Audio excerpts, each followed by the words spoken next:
Hi everyone, thanks so much for listening to another episode of Dogman Encounters Radio. I'm Vic Cundiff and I'll be your host for the show. Before we bring on tonight's guest, if you've had a Dogman encounter and would like to speak with me about it, whether in private or on the show, please go to dogmanencounters.com and submit a report. I'd love to hear from you. If you've had a Sasquatch sighting and would like to be a guest on Bigfoot Eyewitness Radio, please go to bigfooteyewitness.com and submit a report. If you listened to last week's show, you'll remember how John came on and told us about several Dogman encounters he's had on his property in Southern Ohio. Unfortunately, we ran out of time and he wasn't able to share all of his encounters with us. So on tonight's show, we're going to cover the encounters he didn't have time to share with us. Let's not waste any more time, let's get right back to it. On 6/15, I was working down in the shop in the basement and I had to use the bathroom. So I walked upstairs and I used a half bath off the kitchen. We have a hallway that comes off the kitchen that goes into the garage. And off that hallway, there's another hallway that goes to the right. And that goes to the outside door on the side of the house. And the bathroom's right there. Now, I got to explain the east side of my house here. This is the east side of the house. And if you're looking out the bathroom window, on the southeastern part behind me is a property of our neighbors. And they have a pool back there, and there's about 12 or 15 cars back there. They're having a pool party. A little more eastern, and I have a shed back there where I keep the tractors and lawn equipment. And behind that shed, there's woods. And in that area there's a cluster of cedars. 4 or 5 of them. They're small. They're maybe 3 or 4 feet in diameter. They're all clustered together, kind of thick. All right, so I'm standing in the bathroom. I look out the window. And I see a tail protruding out of the cedars. It's 4.5 feet off the ground. It's 3 to 4 inches in diameter. It's 3 or 4 feet long and was bushed up like a cat when you scare a cat. It was light brown color, and it was facing my neighbor's house, and they were having a pool party. I watched it for a couple minutes, then it stepped into the cedars, and it disappeared. So it was, I'm assuming, it certainly wasn't a dog, and it was too big. I'm assuming that was a dogman. No, I would bet my money that was definitely one. Now, on 7/3/18 at 11:45 a.m., I was coming home from the doctor's. I had surgery on my left shoulder. And when I pulled into my drive, I see there's a small stand of cedars on the west side of our property, same like the one on the east side, 4 or 5 of them, about 6 or 7 feet tall, all clustered together. And as I pull in, I see a light brown snout sticking out of the cedars. It was about 6 feet tall, off the ground, and it was right by the main trail that goes into the woods there, on the left side of the shooting range. I stopped the truck and watched, and its expression turned into a sneer, and it stepped back into the woods, into the cedars. And when it sneered, I could see its teeth. It stepped back in the woods, and it disappeared. Now, on 7/9, at 12:05 p.m. Now, remember, my yard, like a square popsicle, and all the popsicle is the area that I mow, and the stem. I mow the stem 100 yards out for the rifle range. Remember also that the canopy in our trails, the trails are canopied and the wood is very dark. I start on the east side of my house where the shed is, and I make 3 complete passes around my property, all the way around 3 times before I cut back and forth on the grass. Now, as I'm coming around my first pass, I come through the front yard, hang a right. Now I'm right alongside the northwest part of the wooded area. This is the first pass along that area. And in the wood line, I see a bright golden object. And I stopped the mower and I said, "What is that?" And it was like someone turned a light on in the woods. It was bright gold, reddish gold. So I drive along, I come down to the range and I hang a left and I stop about a quarter way down the range and I see it again. very clearly, about 70 yards out. I go all the way down to the end of the range. Now, my backstop, target stop, it's 6 feet high. It's 25 yards wide. To the left of it, you can walk down a trail and goes deeper into my property. 90 degrees from it, there's a trail going into the woods in that direction, heading west. Now, as I got closer down to the end of where the rifle range ends, where the backstop is, this thing keeps on getting bigger and bigger. Because of the thickness of the woods, I can't see it clearly. When I got to the target mound, at the entrance of the trail to the left, I see a dogman lying on all fours in the middle of the trail under a beam of sunlight that was coming through the treetops, the canopy. I got the impression that it wanted me to see him. Like I said, I'm on a lawnmower. I got a Glock, 40 Smith & Wesson Glock and a holster on my chest. My lawnmower is the zero turn with the 2 sticks. I can't drive the lawnmower and shoot at the same time. But I got the Glock on my chest. I got 2 extra clips on my hip.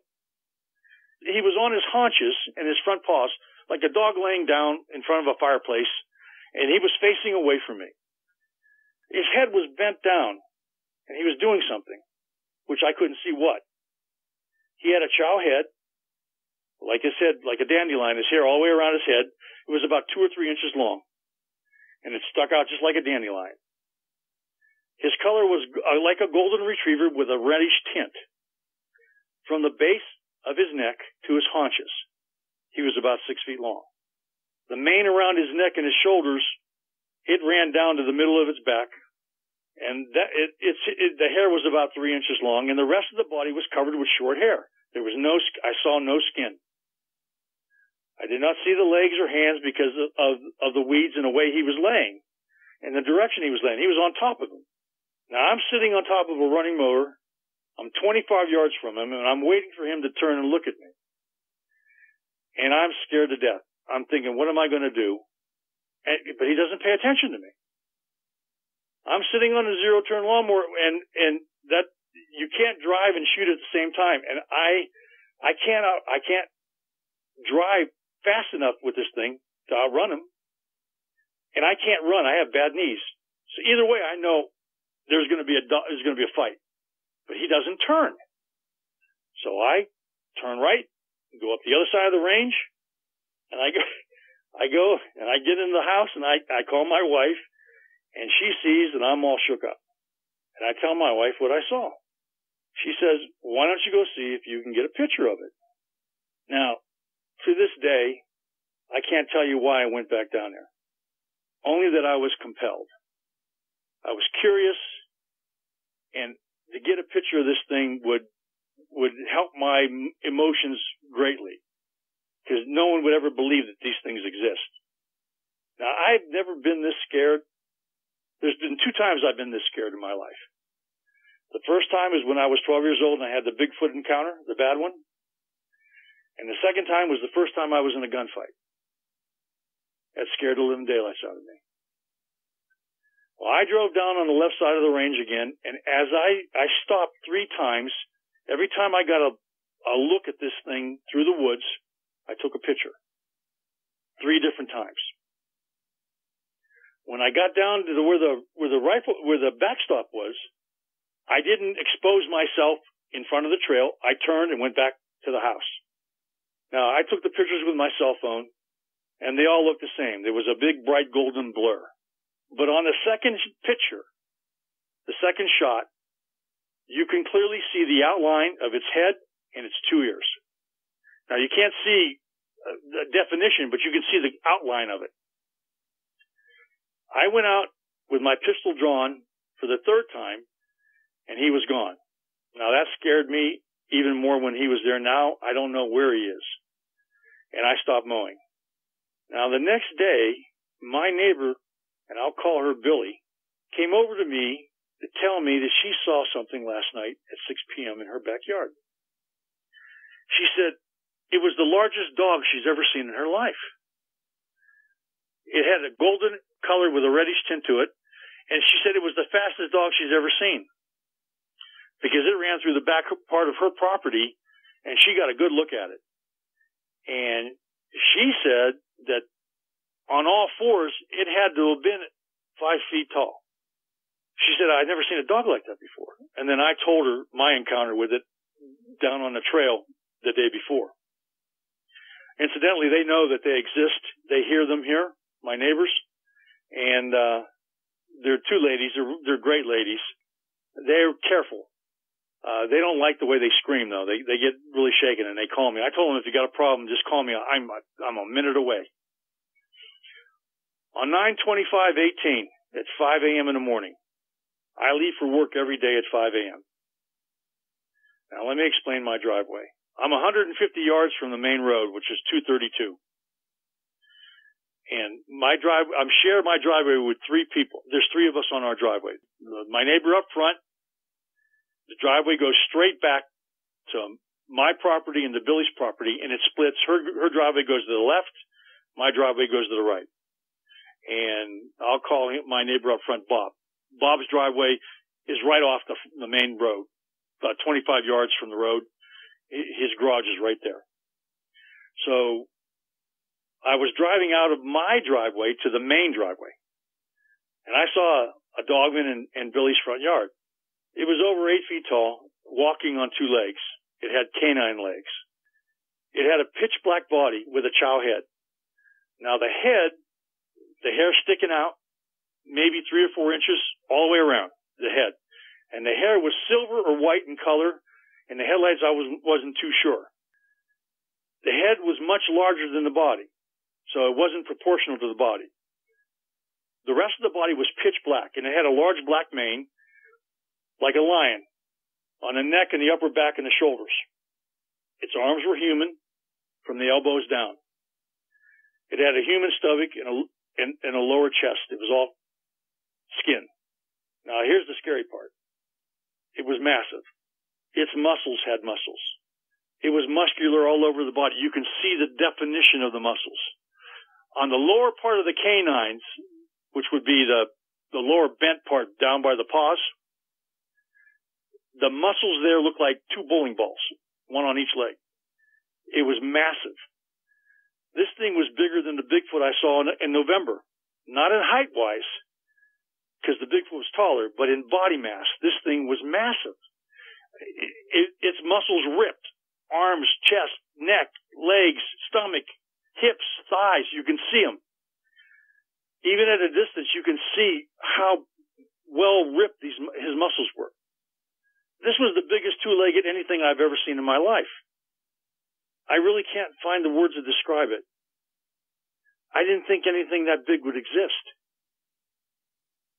When I turned on my bright lights, it immediately, without hesitation, shot straight up in the air, going backwards. Then doing a backwards flip, it landed about 10 to 12 feet from behind where it was standing, on its feet facing the other direction, 180 degrees. And it ran off into Billy's woods on the west side of her house. If I had to guess its weight, I'd say it was over 1,000 pounds.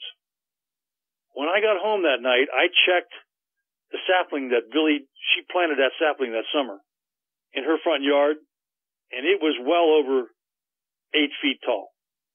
And this thing's head was about a foot above that. So it was about 9 feet tall. I'm guesstimating. But it was muscular as all get out.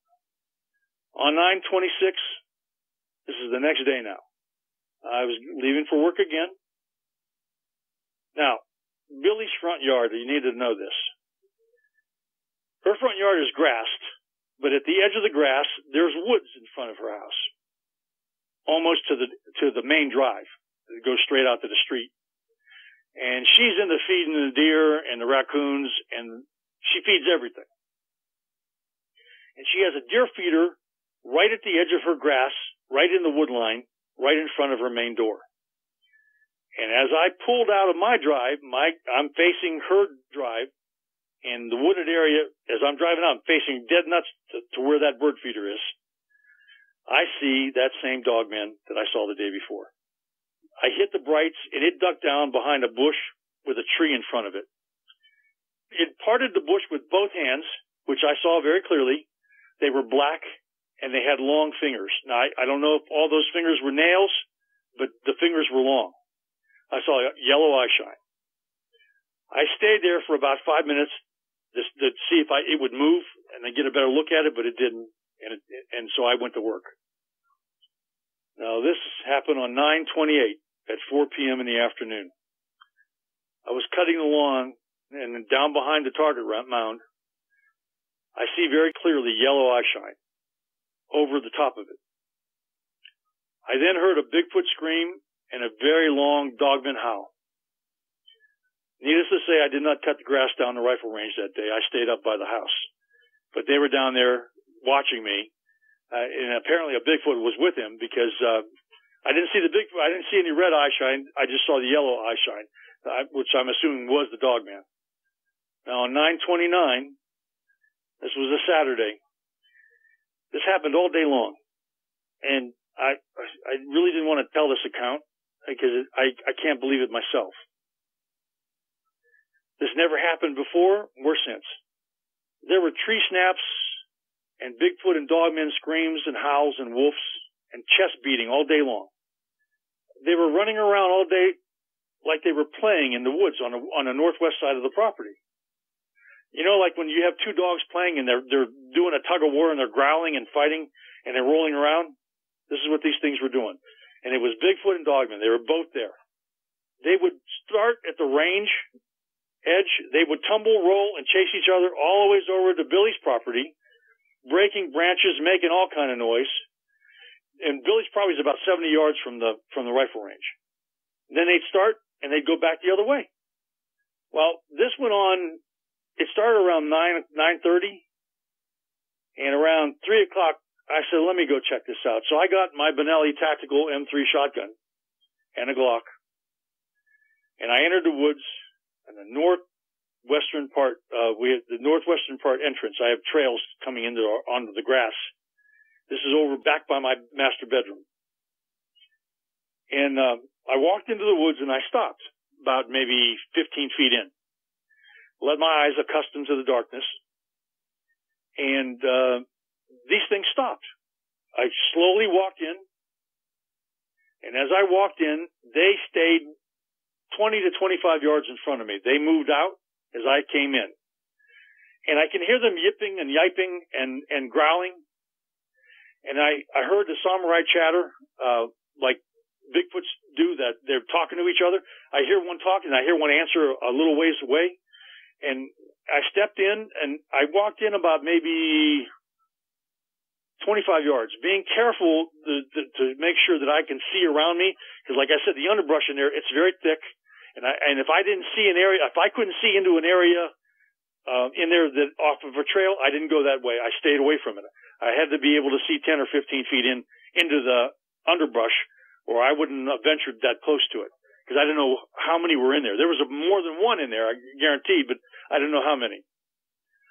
Okay, and so I walked around in there for a couple minutes, and like I said, the deeper I got, they kept that 25 to 20 yards, 25-yard distance buffer, and they kind of quieted down a little bit, but they made chatter noises and yipes and samurai talk, and then as I walked out, they came back towards me. And when I walked out of the woods, and I walked out into my yard, they started the noise and the rolling back and forth all over again. And they did it till around 9:30 that night. And I didn't go back in there. Well, actually, they did it till a little after dark. And they never done it before or since. It was almost like, I want to say they were juvenile. I don't know that for sure because I didn't see anything. I just going by the sounds that they made and how they played. It was like kids having a great time. Now, on 10/4/18, we have a quad that we use all the time at the house. And we park the quad behind our cars in the garage because we use it all the time. And so when I leave for work in the morning, I pull out of the garage, I walk in, I grab the quad from my wife's side of the garage and pull it over to my side, so she doesn't have to move it when she has to leave for work. I just moved the quad, and I was going back to my truck. And out of the corner of my eye, I catch yellow eye shine at the corner of the house, in the back of the house. Now, this is on the east side of our property, and that back part of that corner of that house, it's a guest bedroom. Now, there's 4 shrubs around that corner, and 5 feet from that corner, going to the northwest, there's a Bilko door in there. The steps go down into the basement, and it has the metal doors on top. Well, I see this yellow eye shine, and something could easily hide back in there because of the shrubs are like 4.5 to 5 feet tall, and the Bilko door is a great buffer. You can actually squat in there, and no one would ever see you. Well, I see this yellow eye shine at the corner of the house, about 6 feet off the ground, and it ducks back around the corner. I freak out. I draw my .45 and start moving to my truck very quickly. As soon as I open the truck door, it peeks its head back around again, around the corner. And I can see it's that silver-headed dogman, the muscular one. The same one I've seen in my neighbor's front yard. It ducks back around the corner. I get in the truck, I lock the door, I pull out my spare mag, I lay it between my legs, I pull out I have my pistol out already, and I lay the pistol on my lap, and I turn the brights on my truck, and I back the truck up, and I point it towards the back of the house. I waited 5 minutes to see if it would do something and come around again, and it didn't. Now, I know it didn't move because if it would have moved away from the house, the backyard lights would turn on, and it didn't. Now, here's what I think it did. I think it's been watching me leave for work every morning, and so sometimes that morning, it turned on the corner light there, ran up against the house, ducked down back by that Bilko door, the back bedroom, waited for those lights to shut off, and waited for me to leave for work. And that kind of really puckered me when I realized what it did, because the lights weren't on when I pulled out. Now, on 10/8 at 5 a.m., the silver-headed dogman was waiting for me to leave for work again. Now, me and my wife decided that we don't have to move the quad over anymore when I go for work. So I was sitting in my truck, and I put on my seatbelt and waiting for the garage door to completely close, and I look at the back corner of the house, and there looking at me was the silver-haired chow. He was standing there again. I pulled my pistol, pulled the extra spare mag out, and I backed up and I ported my truck at that corner of the house again. It backs around the corner. I wait for 5 minutes, and it didn't leave because the back lights didn't come on. So it was still sitting there it was probably behind one of the bushes looking at me. I couldn't see it. And so it was still there. I waited for 5 minutes, and the backyard lights didn't go on, and I went to work. Now, on 11/8/18, at 6:30 in the evening, I was in the kitchen making my lunch for work, and I heard a howl in the backyard. I grabbed my high-power spotlight, and I opened the window on the deck, with windows right on the back of the deck, and I scanned the wood line with the light, and there was silver eye shine at the start of the range at the 25-yard marker on the left-hand side of the rifle range. It was about 3.5 feet off the ground. I called my wife over to look, and she held the spotlight on it while I turned on the thermal. At that time, it growled at us. It was a low, very low growl, but it growled at us. Through the thermal, I could see that it was a small dogman standing on all fours. It was a chow type, and its head was proportional to the body. It then stood up, and it turned in a circle, and it sat down on its haunches. It was about 5.5 feet tall. 5 to 5.5 feet tall. It wasn't a big one. I'm assuming it was a baby, a young one, a real young one. And it was light gray all over. And like I said, its head was proportional to its body. And the chow part, the hair sticking out was like maybe 1.5, 2 inches. It wasn't profound like the other ones that I've seen. It then growled at us again, but this time it was very loud, and we felt it in our chests. Now, I have a shotgun right there, and I didn't know what it was going to do, but we can feel it, the growl in our chest. We watched it for 20 more minutes. It didn't move, and after a while, it stopped even looking at us. But it still stayed right there. Like, I own this place. Just leave me alone. But I don't know what it was doing. But when it stood up and it turned in a circle and then it sat down on its haunches, I got a real good look at it, and it didn't budge. It didn't care that we were looking at it. It certainly wasn't an adult. It was small compared to the ones I've seen. Now, at 11:20, at 5 p.m., I heard two howls when I was in our master bathroom. They had to be really loud because the windows were closed and the furnace was on, and I still heard them. At 9 p.m. that night, I heard another howl when I was in the kitchen. So I went to the window with my spotlight, and I scanned the backyard. Now, down the range, I see 3 sets of eyeshine. They were silver gray color. They were all at the target backstop. There was one to the left, 2 to the right. Now, the one on the left and 2 to the right that was standing up, they were 8 feet tall. And how I know that is because the target mound is 6 feet tall, and their heads were at least 2 feet above that, maybe a little farther. I'm going to round it off to 8 feet. But the one on the right, in front of him, there's a big honeysuckle bush right there. This thing was standing on all fours right at the edge of the honeysuckle bush, and it was right. It wasn't standing up like the one behind it, and I can see it real clearly on the thermal and with the spotlight because my wife came over and she held a light on it while I checked it out with the thermal. On the left side of the range, the other one that was standing, it was about 8 feet tall, and it was kind of hiding right at the entrance of the trail that goes 90 degrees from the target mount, and it was kind of peeking around the corner. They hid their eyes when I hit them with the light. They both blocked their eyes and turned, but they didn't move. They didn't run.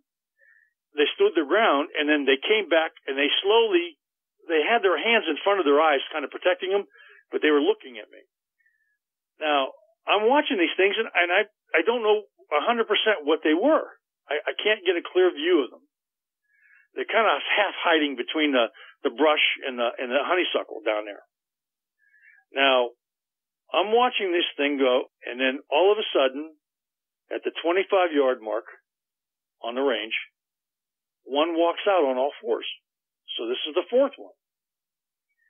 And it looks at me. I hit it with the light. It grimaces, turns its head, backs into the woods. So they sent one. So the other 3 kept me looking at them, and this fourth one came up around and tried to outflank me. He missed me by 25 yards because I'm at least 25 yards away from him. He didn't know that. So he comes back out on the range, and I hit him with the light, and I get a good look at this thing.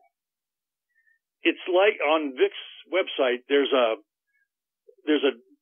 dogman running bipedally, and it has a real large black snout. And the picture you can see it. They snapped the picture while it was running. It looked just like that dogman, or like the dead dogman they found in Warren County, Ohio. It was pitch black, just like that. Now, here's a strange thing that happened. I'm looking at these guys, turning the light from one to the other, and it was almost like they were communicating. And on cue, all 4 of them stepped back into the shadows and disappeared at the same time. I don't know how they did that, but it's almost like they communicated somehow and said, let's go. And they stepped back into the woods, and I didn't see them anymore.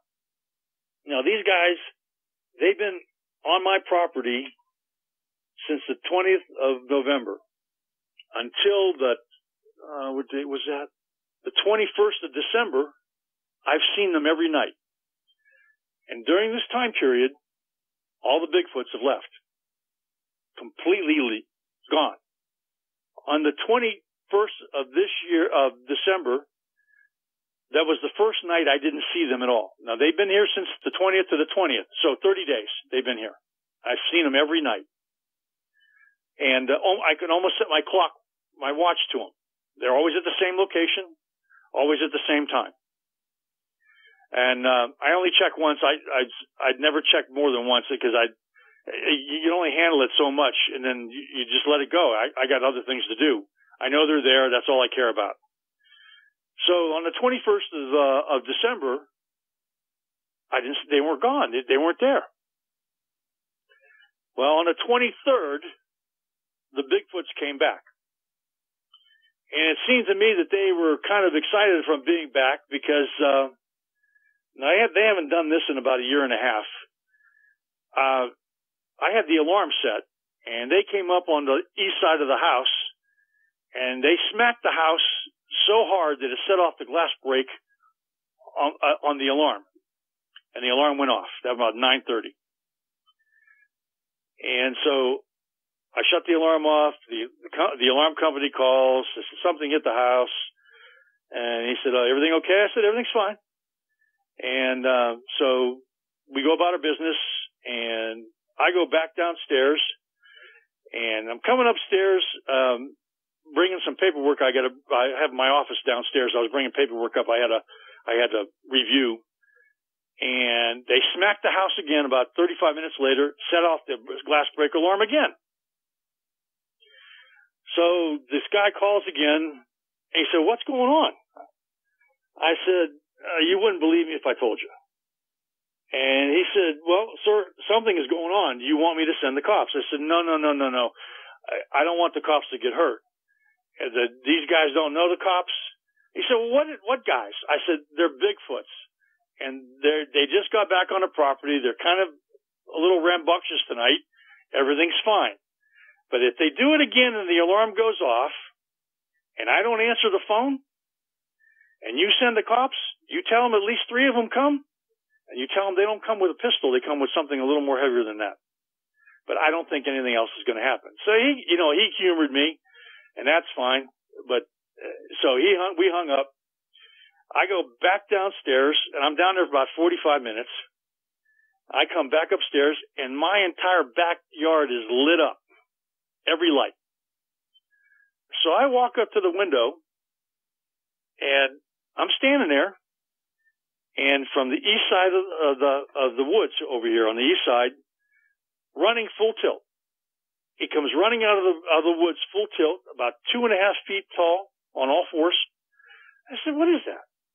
It's no dog. It's no deer. This thing runs right past my deck. It's a baby Bigfoot. It looks me square in the eye. I'm standing at the window. It looks me square in the eye. And we keep eye contact as he runs by me. It had a black face and a black head. And it looked like a type 1. Then again, I don't know what a type 1 baby looks like, but it had this type 1 features, the patty features on the face. But the face was black and the head was black and the hair on the head was black. But the body was the same color as the deer and the same length of hair as the deer. And it just trotted right by me, went into the northwest part of the woods. And what I think happened was, on the east side over there, the deer bed down. It's a walnut stand that I have over there. And the deer bed down there, there can be 30, 40 deer in there on a night. And the Bigfoot liked to hang out over there to get one. And I think they chased one or a couple, and they ran through the backyard. And I think the Bigfoots followed them. And I think the mama went with them, and the baby was staying over there by itself. And the baby said, hey, heck with this. I want to be with mom. So he took off right across the yard, and I got to get to see a good look at the baby. But they were rambunctious, I believe, because the other dogmen have left, and they haven't been on the property for a while. And that's why I think that happened. And that is my last encounter. Why haven't you moved now that you know so many dogmen are hanging around your property? First of all, we discussed this before, Vic. Nothing violent has happened. And I don't want to have a war with these things. If something violent does happen, it'll be a consideration. But then again, by law, I have a right to inform the people that buy this house the problem. And why am I going to give the problem to them when they have no idea what they're dealing with?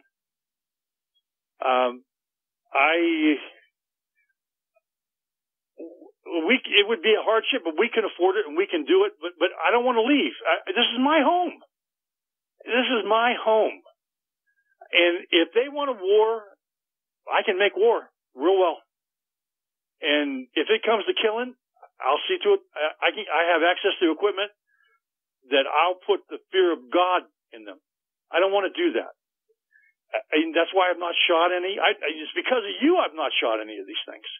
What I've learned from Dogman Encounters, when that first night, when that howl I heard, I listened to your program and learned everything I can about these things because I had a feeling that this was going to happen, and it did. And your program, if it wasn't for your program, I would have done something stupid, and maybe I might have been dead or worse. My wife and God knows what else. So I just wanted to right now we're at a truce. No one has drawn blood yet. But I would like, if anybody in the Cincinnati area would like to help me research. Now, I'm not going to go researching and hanging out in the woods back here, but I'd like to help someone to give me a hand to set up cameras.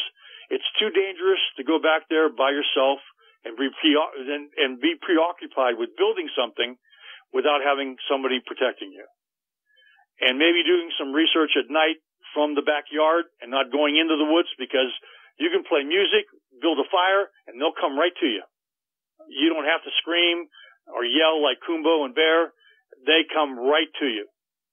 And so if anybody would be interested in the Cincinnati, Northern Kentucky area to give me a hand, I'd like to get 4 guys. I think it'd be, and you can handle yourself without losing it and doing something crazy and accidentally shooting these things out of fear and starting a war. I'll give you my email address before this is over, and you can contact me and we can talk about it. But you're going to get scared, and I'm going to tell you right now, you are going to get scared. But I can sure use the help. I'd like to get them on film. And like I said, I'm not going to hunt them. I'm certainly going to defend myself if they come after me, but I'm not going to go out of my way to kill them. Please share that email address with us now, John. It's jhcolt, C-O-L-T, 77 @gmail.com. And put in the subject heading, Dogman. And I will look at the email and I'll answer it. I promise you I'll answer it.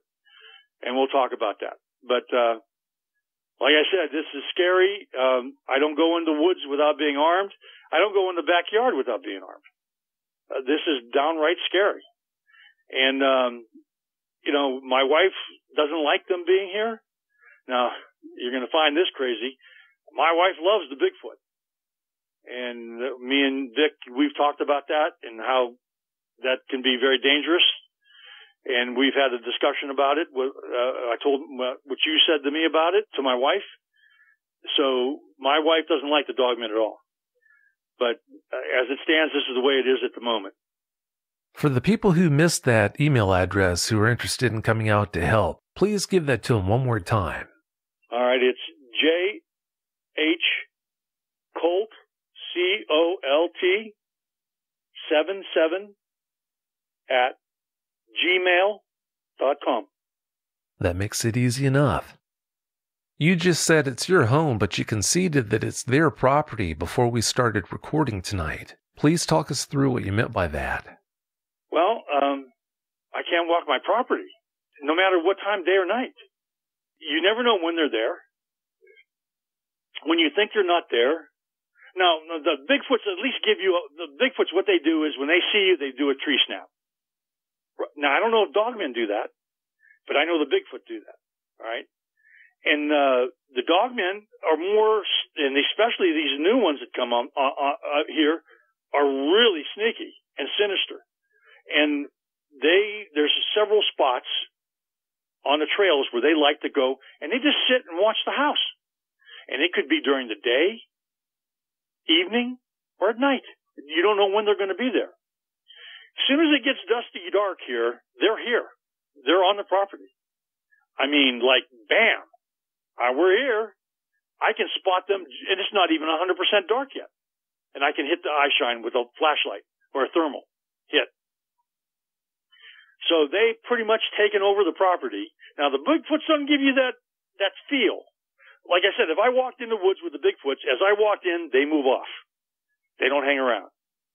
Now, they may play with you a little bit, and you can hear them talk and chatter, but as I walk in, they leave. These guys, they hold their ground. They're not afraid. They're not afraid of you, and they don't care if you see them or not. Bigfoots, they don't like being seen. Now, you'll see an arm, a leg, some chest hair, maybe a shoulder in the weeds, but you never see all of them. So the Bigfoots, they kind of like say, okay, I'm sharing it with you. You're coming in, I'm leaving. These guys, they don't leave. They hold their ground. And that's what scares me the most. Well, I could understand that. I really feel for you. I can only imagine what it must be like having so many dogmen around your property all the time. Well, I had to get this off my chest, and I thank you for the opportunity to do this. I had to get this out of me. I mean, I don't know, I got this big relief off my shoulders, like, now I told it, it's over. Thank God. And now, I mean, like the first time we talked, I couldn't get it out of me quick enough. And now this has finally ended the pressure, so to speak. I don't know how else to say it. And it's really relieved me. And I'll probably understand it more come tomorrow and stuff. But I thank you for the opportunity to say this, to get this out of my system. And, if anybody has a problem out there and they don't know what to do, you can contact me through that email, and I'll help you whatever I can. Because I know a lot about what they're doing, because I experience it, and plus through Vic and his show, you learn everything a lot through his show, what they do, how they act. I mean, I've not had a bad one, thank God. I have not had a bad booger, thank God. But you know, Vic, they exist, and you're getting a bad one. You can have a lot of problems here. And we've not had that here yet. Well, thank goodness for that. And thanks again, like I said, for coming on the show. I'm so glad to hear that doing so actually helped you. Well, it's like a relief. I didn't know I had to get rid of it until I contacted you. And then I said, wait a minute, I gotta tell somebody this. This is really bothering me. And I didn't know it was bothering me as much as it was. Well, I'm so glad you did get it out. Well, having said that, John, I want to thank you so much for coming on the show and sharing all those experiences with us. I really do appreciate it. Oh, Vic, it's my pleasure, and I thank you for letting me. Oh, you're welcome. Well, that's it for tonight's show, but there's something I wanted to share with you. After John and I recorded this interview, he had several more Dogman encounters. Because of that, I asked him if he'd be interested in coming back on the show, and he agreed. So this weekend, I'm going to air a special bonus episode of the show. If you've already subscribed to the show, as soon as I post it, you'll be notified. Thanks as always so much for listening. Have a good night. If you've had a Dogman encounter of your own and would like to speak with me, whether in private or on the show, please go to dogmanencounters.com and submit a report. I'd love to hear from you.